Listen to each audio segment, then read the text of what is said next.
Hi guys, welcome to my channel yemcheppavcharu. Today we'll discuss about sample paper of Cbse Science, which is a continuation of yesterday's video.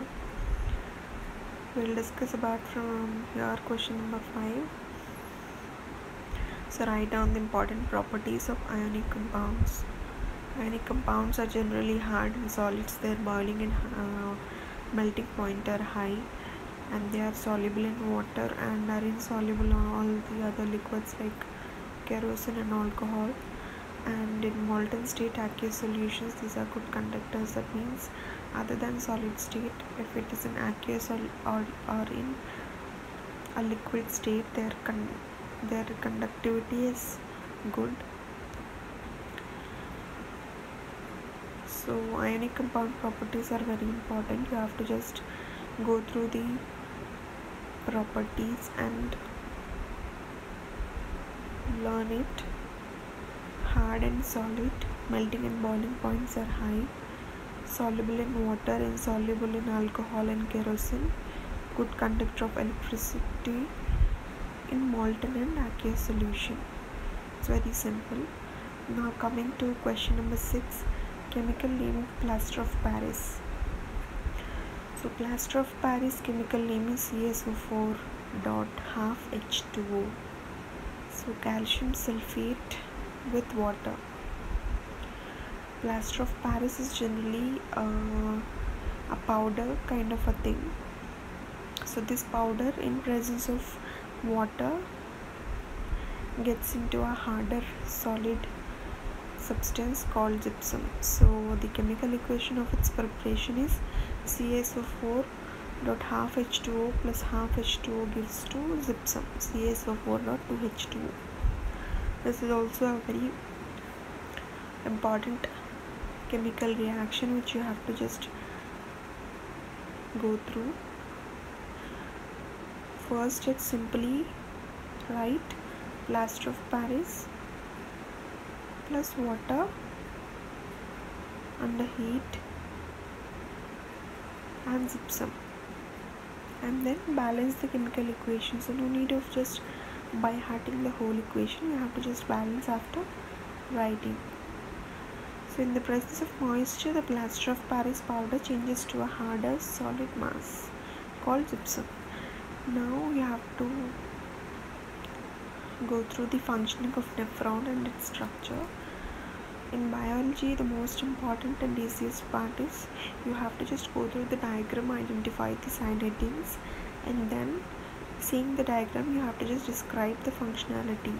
So here you have to just draw the structure of nephron and elaborate or describe the functioning of nephron, like how absorption is taking place, how urine gets collected in the collecting duct, or how the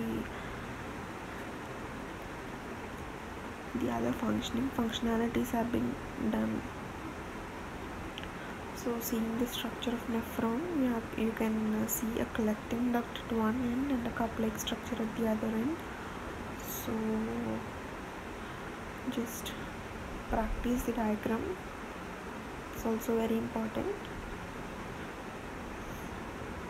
Next, compare and contrast the nervous and hormonal mechanisms for control coordination in the animals. So in animals, you have to distinguish between the nervous mechanism, that means the nervous system, and hormonal mechanisms. So these are the two different functionalities. It's also very easy, just you have to identify the dissimilarities. And now coming to a very important and a tricky question in physics.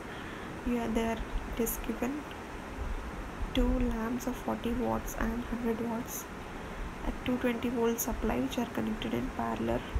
So first they are asking to draw the circuit diagram. So as you know, in parallel means it is either in a horizontal or a vertical structure. So 40 watts and 100 watts are connected in parallel means they are connected into two lines in parallel, connected to a supply of 220 volts. So from this diagram you can calculate the current, as P is equal to V into I. So power is given 40 volts. So V into I, supply is given 220 volts. So from there you can identify the current flowing in both the lamps. So you'll get I1 and I2, and then you have to calculate the energy as E is equal to P into T. Time is given 1 hour, so you can calculate the power also. So total current and total power you will get easily. Just go through the question and solve n number of examples based on this question. You have to just be thorough with the formulas involved in physics, especially in electricity part. That means the formulas for power, formulas for energy, total energy, that is P into T. Power P is equal to V into I.